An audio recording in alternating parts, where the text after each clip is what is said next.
तो ये बड़े-बड़े आध्यात्मिक गुरु और सन्यासियों में कामुक शक्ति और बढ़ जाता है, ऐसा क्यों देखा गया है? बिल्कुल बढ़ जाता है क्योंकि इसलिए बढ़ जाता है क्योंकि जब आप ध्यान की अवस्था में जाओगे तो व्यक्ति के अंदर हर तरह की अच्छी शक्तियाँ बढ़ती हैं और उसमें नेगेटिव शक्ति भी आती है। जैसे समुद्र मंथन में 13 अमृत निकले थे, एक ज़हर निकला था। इसी तरह जब आदमी ध्यान की अवस्था में रहता है, तो उसमें हर तरह की पॉज़िटिव शक्तियाँ आती हैं और नेगेटिव काम की शक्ति भी आती है।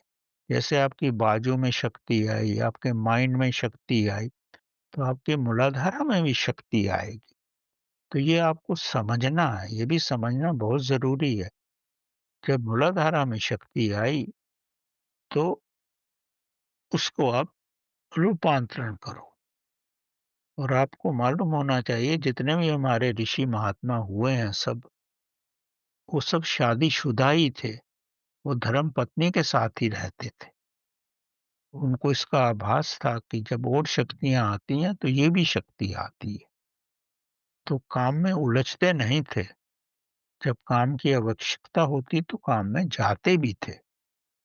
जैसे भगवान राम के साथ सीता थी, कृष्ण भगवान के साथ थी, किसी को भी देख लो सब धर्मपत्नी के साथ ही थे। लेकिन वैसा नहीं थे जैसे आज का समाज रहता।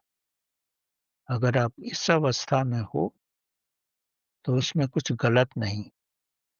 तो जब 13 अमृत हुए तो 14वाँ ज़हर भी होगा। उस ज़हर को निकाल दो, उसको भी सुचारू रूप से निकालो, वो भी तो एक जीवन की आवश्यकता ही है ना। प्रेशर से या फ़ोर्सफुली किसी को भी कंट्रोल मत करो, स्वाभाविक रूप से होने दो उसको।